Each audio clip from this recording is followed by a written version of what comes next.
It's not only about the bragging rights, it's about representation, prowess, flexibility, and adequate information for a solution-focused initiative.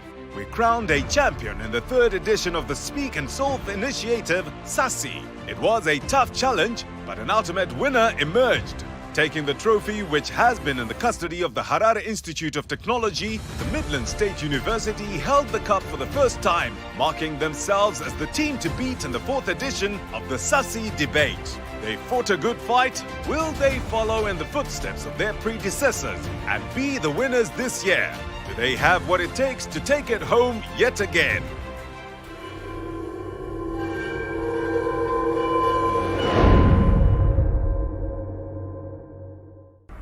The future is digital, and the future is blended learning. Blended learning means a mixture of online instruction as well as face-to-face instruction, as well as face-to-face laboratory work. It's very important that we know that the future is digital. And most things will become virtual. However, you cannot remove face-to-face. The ratios might change from time to time. What we found out is that, when this virus started hitting our friends across the world, starting from China, by January 2020. In February, I still remember, on the 15th of February 2020, I met with all vice chancellors and principals so that we start developing online capabilities. We were predicting something because it was becoming a global pandemic. And we started developing online capabilities. But one of our universities, which was always online, is Zimbabwe. So we already had somewhere to learn. So all our universities started preparing, even before His Excellency the President, Dr. Idi Mnangagwa, announced a lockdown or a closure of schools and universities on the 24th of March. We were already proactive. So by 1st of June, we started deploying the online system. So we took February, March, April, May, 4 months. All our universities, for example, had now the capability to deploy an online learning system. And by that time, we had already also negotiated at the beginning with the telephone companies or telecoms companies, ICT companies, to have what we call lowered rates or even removed rates so that our students can learn.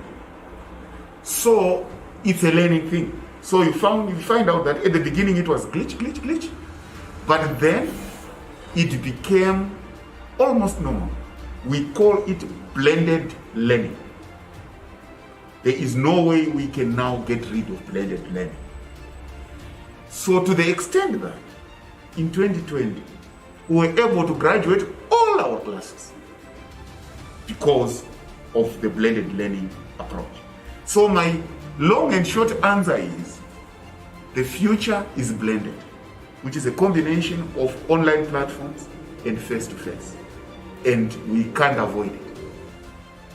When COVID came, this is the time when we began to see Education 5.0 in action, which is teaching, research, community service, innovation, industrialization. The development of online systems was done in-house. We didn't buy it. We bought computers, but we didn't buy systems.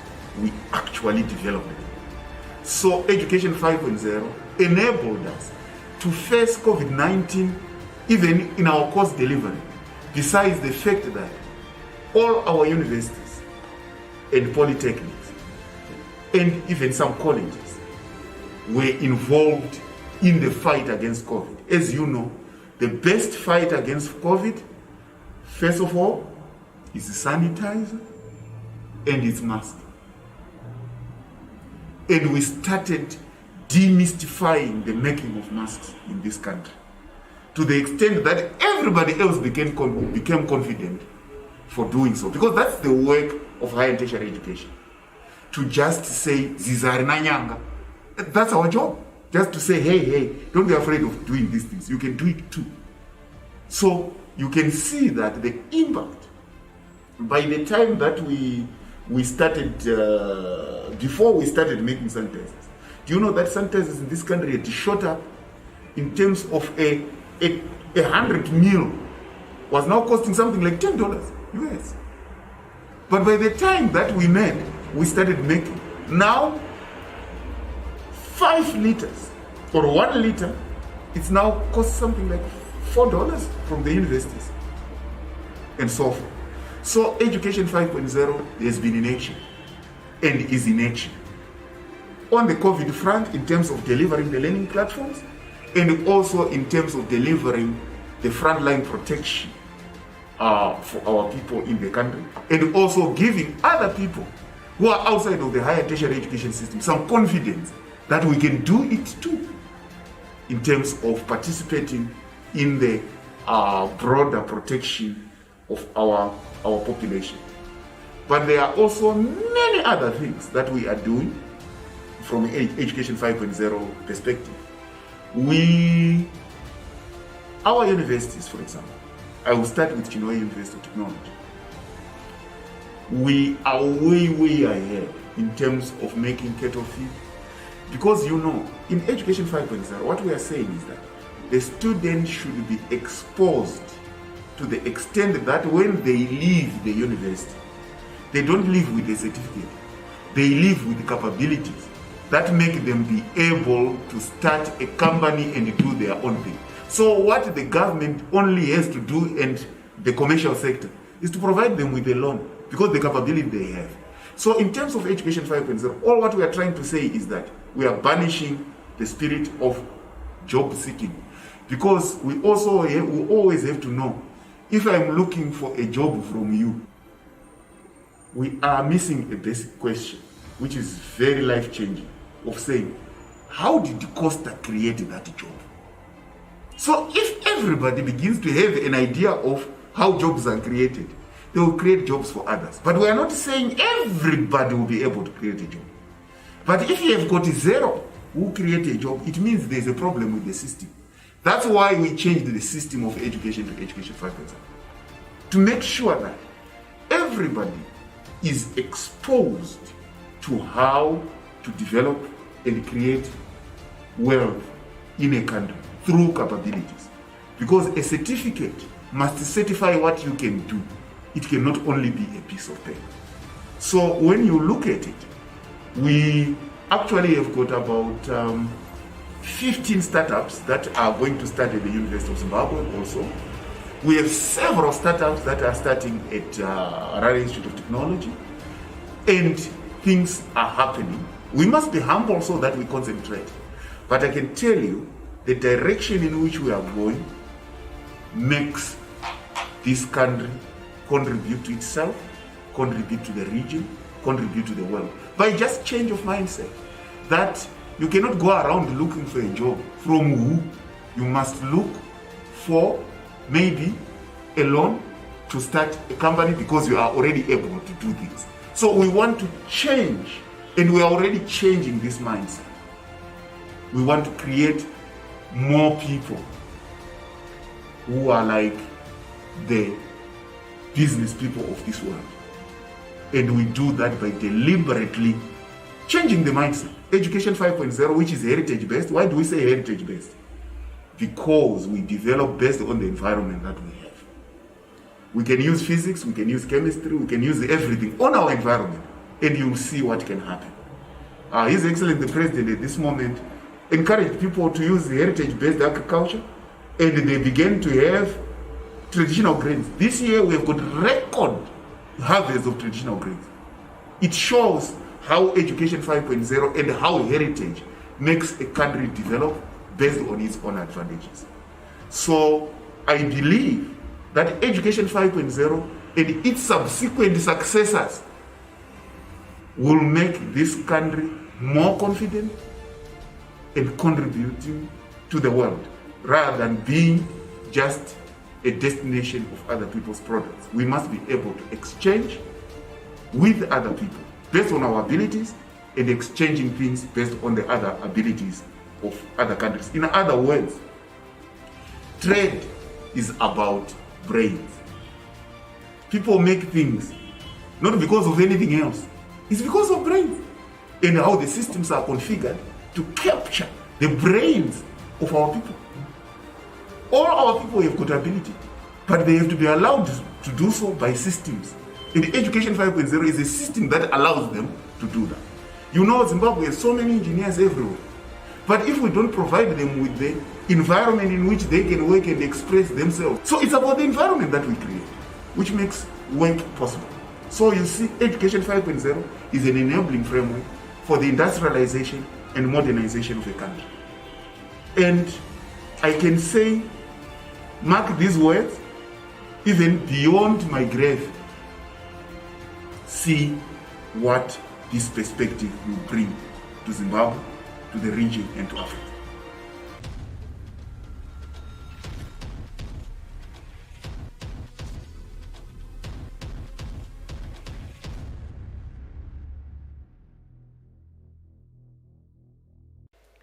Our final teams in the semi-final stage are ready. But I have even better news for them. Not only are they battling for the list that I just announced, there have been additions to the winners' lists. Lucky bunch. I wish I was a debater in university. All right, so the winner now takes away the trophy for their university, the coveted trophy, waiting for their name on that fourth little piece of metal. All right. Students each get a laptop each, gold medals, electronic sanitizer dispenser for their university, and MiFi router for the university as well. Second place, students each get a tablet, silver medals, electronic dispenser for the university, as well as MiFi router for the university. Third place, students each get a cell phone, bronze medal, then the electronic dispenser for the university, as well as MiFi router for the university. Now, the addition as well, maybe this will encourage you. Didn't encourage the last bunch, they didn't know, but it'll encourage you. So, best speaker male gets a 15-inch laptop. Best speaker female gets a 15-inch laptop. Best rebuttals each get a tablet. Are you feeling encouraged, inspired? Inspired to argue yourselves to nothing? All right. All right, so we have the University of Zimbabwe and Chinhoyi University of Technology taking each other on. And your motion is, the House believes that this House believes that tertiary institutions should continue with primarily online education post-COVID-19. I want to read that again. This House believes that tertiary institutions should continue with primarily online education post-COVID-19. Now, University of Zimbabwe, you are affirmative. Confirm? Confirm? Okay. And Kat, you are opposers. Confirm? Yes. It is so obvious. Yes, yes, yes. Very eager to be opposing this. All right. Now, just going through the motions of our time once again so that you remember. University of Zimbabwe, you have 3 minutes to give us your opening speech. Once your opening speech is done, Kat will have 1 minute to cross-examine you. Once Kat is done cross-examining you, Kat, you will have 3 minutes to give us your opening statement, and University of Zimbabwe will have 1 minute to cross-examine you. When we're done with that, we will come back to Kat for the rebuttal. That is a 3-minute process. Then we will hand it over to University of Zimbabwe for another 3 minutes. Once that is done, we will come to our opposers' closing remarks. Kat, that's you. You get 2 minutes on the clock to give us your closing remarks. University of Zimbabwe, you will round off this round with your closing remarks, and that is another 2 minutes on the clock. Are we clear on our time? Yes. Please let me remind you that whenever it is your turn to speak, turn the microphone towards you and switch the button on. All right? Before you start speaking. Both of you. And then during your cross-examination points, you may both teams, you may have your microphones on so you can respond to each other in good time. Are we clear on everything that's going? Yes. All right. University of Zimbabwe, are you good with your opening? Yes. All right. Your clock starts now. There's been a very problem in Zimbabwe about waiting until the perfect moment. Many people thought that Zimbabwe was not ready to work online, and successfully many companies have managed to work online for the past 2 years. It shows me two things. One, Zimbabwe is very jittery when it comes to taking on new innovations. And number two, Zimbabwe has the potential to adapt and move on and be relevant in the world. How does this affect the debate? The debate is about online learning and that tertiary institutions should primarily learn online. By primarily, what do we mean? We're not saying that if we adopt this policy, it means that tomorrow everyone is going home and we're starting learning online. It means, number one, the main focus and goal of the university will be towards channeling and geared towards working online. Like, it does not happen all of a sudden. It takes phases like 5 years or 10-year phase, but it's in terms of strategy, number one. Number two, it means that the objective and the ethos of this institution changes in the channel towards online. What do I mean? It means with immediate effect, we're talking about a situation whereby any type of program or learning that can be done online is done online with immediate effect, and everything else is followed towards gearing and setting up structures in order for those things to happen. We think this is how we define primary. We think anyone who then assumes that this just happens tomorrow overnight will be very, very ridiculous, right? Secondly, why do we want to achieve this? We're currently going under as a world what we call the fourth industrial revolution. By this I mean that we're living in a world where everything is becoming digitalized, our markets are becoming digitalized, our companies are becoming digitalized. The 5 biggest companies in the world are digital companies. It means that Zimbabwe, in terms of staying ahead, in terms of becoming relevant in terms of the global market, needs to come up with policy strategies that allow our citizens of the world, allow our students and young people to become citizens. How then does this policy do so? What we then encourage by doing so is that, number one, it allows innovation in the economy, right? It means that every time there's a demand, there'll always be supply, meaning that companies, once they know that students now need to learn online, they'll create measures in place that will allow students to do so. But also, there are a lot of advantages for students. Number one, it means that there are students who won't have to travel long distances for schooling purposes. They won't have to spend long hours in Zupco queues and bus queues. That time can be otherwise used efficiently for other things. It also means that people who are not necessarily student age, but people who are going to work, our parents at home, are able to go to school and attend and get education that they need, and also allowed to do some more minimal things. But also we need to understand that most of our institutions are still young and growing, meaning that their capacity is very low. You have Manikala State University that just opened recently that can accept a lot of people because of infrastructure struggles, meaning that there are many people in Manikala who can't go to university in their local state because of infrastructure. But what online learning does is that it allows people who, when there's no infrastructure, but there are structures in place that allow you to learn online without having to go to physically attend lectures. Not to mention that we're living in a post-COVID environment where a lot of things are happening in terms of health, in terms of the immediate future, health-wise, a lot of things are being held back because of the COVID-19 situation. But also, we need to have a conversation in terms of how does this affect not just Zimbabwe, but the global economy. The moment people start learning online, it means that you are allowing people to think outside the box. It's innovative thinking. That does not just happen, translate to in terms of education, that translates into the broader world in terms of solving ideas and coming up with necessity is the mother of all inventions. Thank you very much. Eba, you and your sleeves getting along? No, not at all. All right. I did realize you were. All right. Okay, are we ready for cross-examination? Yes. Are both our microphones on? Yes. Okay. The clock starts now. Mr. Speaker, sir, please account for the fact that geographical differences are not accounted for by e-learning. Explain what you mean. Like, geographical distances are accounted for by e-learning because it means that people don't have to be physically at a place so that they can learn. So they are in fact dealt with when it comes to e-learning. Mr. Speaker, sir, is everyone digitalized? No. I knew you were going to run that argument, the predictive argument. We're not saying that Zimbabwe is in a point where we're ready, but we're saying, number one, do we have the potential to do so? Does the fact that we're not ready mean that we shouldn't try to innovate because we wait for the perfect moment? Perfect moments don't exist. We need to forge a path and make sure that we force innovation upon, like, necessity is the mother of all inventions. Mr. Speaker, sir, are you aware that the government has been able to subsidize transport for students to be ferried from local to tertiary institutions? Yes, that's exactly my point. If they are able to subsidize transportation, it means that they can just substitute the subsidies for transport into subsidizing e-learning for students.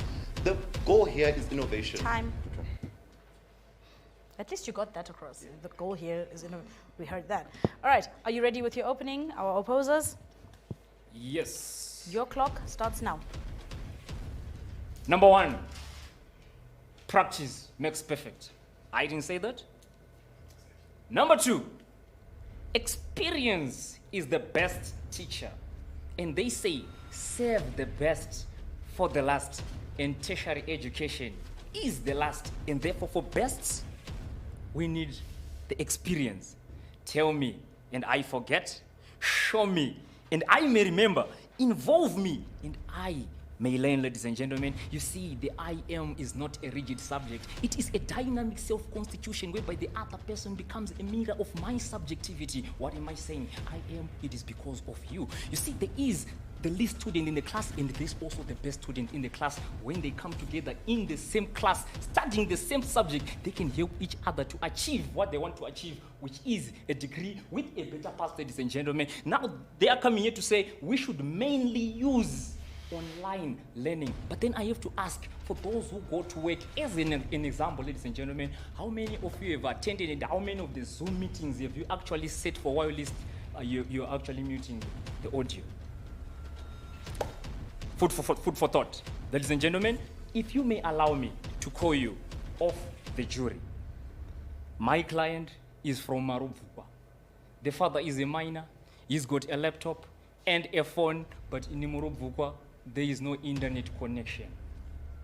Now, if we are to make online classes the main way of our students to learn, how is this client going to get his proper and quality education?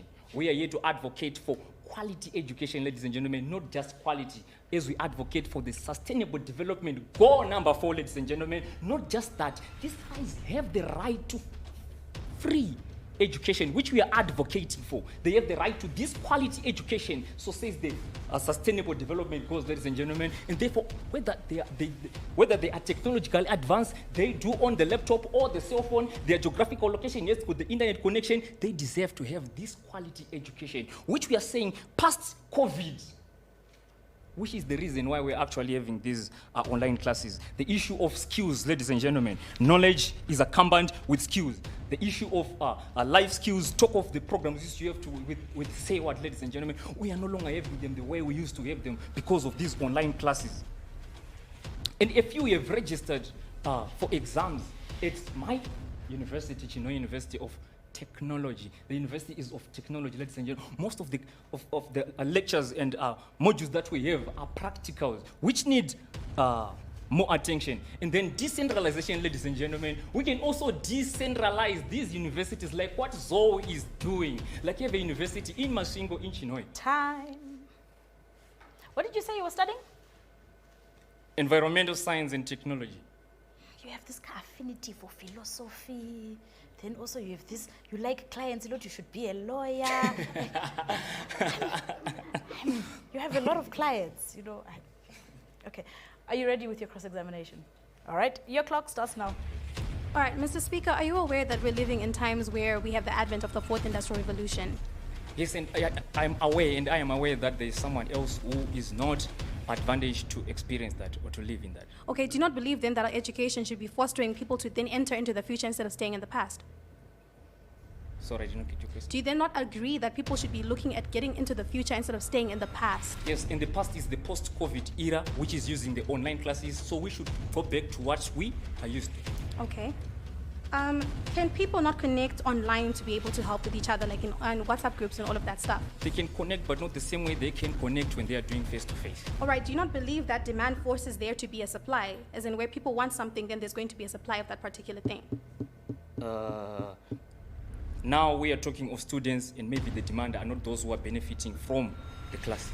All right, and then when it comes to women with children, how then can they access education if they cannot go to school properly? Time. All right. Opposers, your rebuttal. Are you ready? Yes. She's smiling, she's happy, she's excited. She can't wait to go. All right, your clock starts now. This house cares for the welfare of the society. This house cares that no one is left behind. Everyone is included, ladies and gentlemen. That means from the least income, medium income, even the high income, ladies and gentlemen. What are we saying then? What happens when COVID is managed and contained? Now, yes, yes, the affirmers came here and said that they are talking about the future, but if COVID is managed and contained now, what happens now, ladies and gentlemen? And that is where we are basing our debate. We need to understand that when we are looking at this motion, the issue is centered around 3 A's: accountability, affordability, and availability, ladies and gentlemen. Now we are saying, now look at this. They said they mentioned long queues, but we're saying that the government has been able to curb that. They subsidize transport, ladies and gentlemen. There's Zupcos that ferry students from their areas of residence to university, ladies and gentlemen. So that is not an issue that is relevant enough to be raised in this debate. Moving on, they say that e-learning was successful. Ladies and gentlemen, that is a lie. Actually, it came about with devastating effects, ladies and gentlemen. Talk about the geographical differences in terms of network. Some students actually miss their lectures. Some students miss their mock examination. Some students, even according to current statistics, the numbers that registered for exams decreased, ladies and gentlemen, because of online learning. So it was a failure. Zimbabwe is not yet ready for this. The issue is around resources as well. So instead of centralizing education to one mode, let us improve it. Let us supplement online education with face-to-face lectures, ladies and gentlemen. Moving on into our own debate, we are saying that let us not limit the education system to one model, yes, because we want to include all students so that we will be able to fulfill sustainable development goal number 4. Moving on, we are also saying that face-to-face lectures are crucial. This allows for students to do research and development in equal spaces. They can hold seminars, combine different forms of learning, including writing, reading, projects, even demonstration and practice. We are saying that, according to research, completion of teacher-led classes is almost 5 times higher than that of online learning, ladies and gentlemen. Hence, let us supplement online learning. Let us not make it the sole model in the education system. Now, moving on, ladies and gentlemen, we are also saying that life skills and rehabilitation is crucial. In this sentence, these services are found when we are doing physical learning, when students are moving around, getting to express their right to social security, ladies and gentlemen. That is when they can get a paramount village to access these services, and this advantage would then be maximized. Also, let's talk about a conducive environment. Back at home, our students would have to do multitasking. They would have to balance school with homework, with home tasks. What are we thinking when it comes to that? Thank you, ladies and gentlemen. All right, with 2 seconds to spare, and I really worry about you sometimes. You get so into it and so emotional. I feel like you're going to cry. I've got tissue here if you need to. I'm joking, I'm playing with you. All right, are you ready with your rebuttal? Your clock starts now. There are 2 kinds of people. Those who actually get the job done and those who come with excuses, like these guys. So panel, they tell you that no one must be left behind. And yet they're advocating for a whole nation to be left behind. Ebenezer has come and told you that in the 4th Industrial Revolution, we are looking at the digital world. Everybody is getting into the future, and then they come and tell you, no one must be left behind. And they say, let's still use paper, let's meet face to face. Doesn't matter what America is doing, doesn't matter if we're behind, because no one must be left behind. We think that there's a philosophical inconsistency in them saying no one must be left behind and then choosing for their country to actually be left behind, right? They talk of subsidies and they say, oh, the government has subsidized transport. That means the government can do it. If the government can subsidize transport, that means that they have the money to be able to subsidize innovation. That means that the problems that they're raising themselves, they actually have given us a solution to it, that the government actually has money to be able to subsidize for those things. Where we say that there's going to be online learning, they therefore do not need to subsidize transport for the students. Just give us the money so that we get into online learning, so that people can then not be left behind. We think that we're framing we're framing a new era of virtual worlds. We're allowing our children, our students, to be able to become global world citizens. We are looking at a situation whereby you're going to become redundant if you don't know how to use the internet. You're going to become redundant if you cannot work on the internet, because that's exactly where the world is going. I think that is highly unfair of them. It's not reasonable in this particular situation to then say that we're then going to just focus on getting into the past and all of those things. Finally, we saw that Zimbabwe wants to be an upper middle class economy by the year 2013. What does that look like? We think that it looks like women being able to be educated. These are the same women that they're saying that, oh, they have so many chores to do, they have children to take care of, and all of that stuff. Ebenezer comes and he tells you that infrastructure is going to be catered for in this particular thing, right? Where you cannot go to use it because there are so many students. Now, because it's online, there are going to be a lot of students that can then enroll into these particular institutions. This means that the women who have children and cannot actually go to school, able to get educated. We think that we can we're best able to afford or to get to the upper middle class economy by 2030 through our means and through our procedures. We can't maybe tell you, panel, that when it comes to having a demand for a certain thing, right, where a lot of people are saying that we need the internet, we need all of these things, companies such as Econet are in a better place or in a better position to be able to actually supply that particular thing.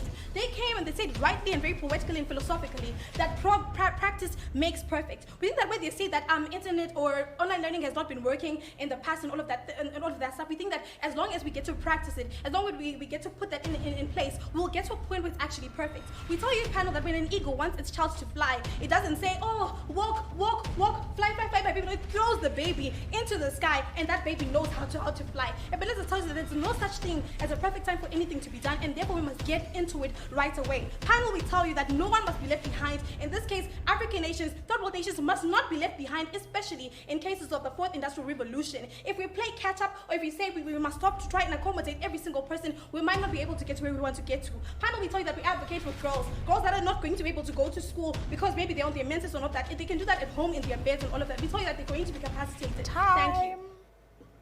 Do you type as quickly as you speak? Yeah, even faster. Wow. Teach me, oh master. All right, are you ready with your closing? Yeah. Okay, your clock starts now. Ladies and gentlemen, once again, if I may call you off the jury, we have put in place a solution which is decentralization if it is a matter of traveling the distance to the university. And we are not saying that we should totally shun the online classes, but the debate is saying primarily,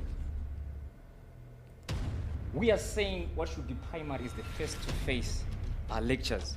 We've managed to identify the problem that we are having and actually set out some of the experiences of those children who are in those locations, which you know that network and internet connection is maybe a 2G. Then someone does not even have the resources to attend the online classes. We've brought in the issue of human rights and actually explained, which they did not comment on, how their online classes discriminate those who cannot afford. As they say, there are small universities and the bigger universities accommodate everyone, ladies and gentlemen. Those who cannot even afford to pay them, who go there through scholarships, ladies and gentlemen. And to afford these people, we need to conduct face-to-face lectures as the primary method to learning, ladies and gentlemen. Talk of students on attachment. Are they even practicing this online learning? Or they're actually going to the companies to practice what they are studying, attachment. So if we are to primarily focus on online classes, should students on attachment really learn how to do the safety, health, and environment impact assessment while list on their laptops and phones? How about those who are studying medicine, ladies and gentlemen? There are skills that they need to learn. Time.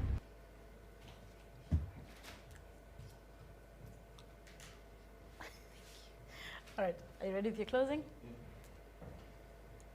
Your clock starts now. At the end of the day, panel, we need to ask ourselves an important question. Where does the future hold? And which team best represents the future? They talk about how we need to prepare, how are they going to work on attachment. Many companies are starting to work online. Econet has got an entire division recently that is working primarily online, and many companies are adopting this policy. Are we saying that we need to make sure that the students that we're grooming in these universities are prepared to meet the world that they're heading into? Understand that these children are we're not going to start living in 2020. We're going to start being active in the year 2030, being active in the year 2040 when we're now in our mid-age and in the prime of our life. And if we're not prepared to be part of the global world, we will be left behind, we will be left out by the market, and the Zimbabwe as a whole will be left out. But also they talk about the people in the remote areas. What are we doing? How does this benefit the people in the remote areas? People in the remote areas need to come to, let's say for example, they learn at UZ. They need to, number one, find transport money to come to UZ. They need to find, number three, also find money for accommodation and pay rentals. Anyone who stays in Narara will tell you that rentals in Narara are ridiculous, $70 a month. And these are people who are poor, come from poor areas. It's much cheaper for them rather than use the money for rent, to use the money to invest into getting laptops, invest into Wi-Fi. That's money better spent for them personally and as an entire family. But also we talk about demand and supply that Nadia talks about. Each and every instance whereby there's a demand in a market, there will always be supply. Once this thing becomes a policy, you will note that electrification of rural areas becomes much quicker. Econet and the likes are better suited to set up base stations there because they know that there are people in those areas who need these networks. As things stand right now, the people they don't need it, which is why they don't exist. Whenever there's demand, there's always supply. But also we think that the future, in terms of creating global citizens, how the advantages. We live in a country in Zimbabwe where the economy is hard, where people need to do things on the side. People are at work and also need to do things on the side. Our lecturers also need to do things on the side so that they can make ends meet. Even our students. When there's online learning, it means they're flexible and they can do other things. Time. Thank you. It is officially crunch time. After this, we know who makes it to the finals. One of our adjudicators just did this. Because he knows it's not an easy task picking the final two and ultimately the final winner. Now, remember that the Speak and Solve initiative debate competition for 2021 is proudly brought to you by Say What, with support from the Swedish Embassy, UNFPA, SASI, the National AIDS Council, and Econet. Who's taking it home? Whew, only time will tell.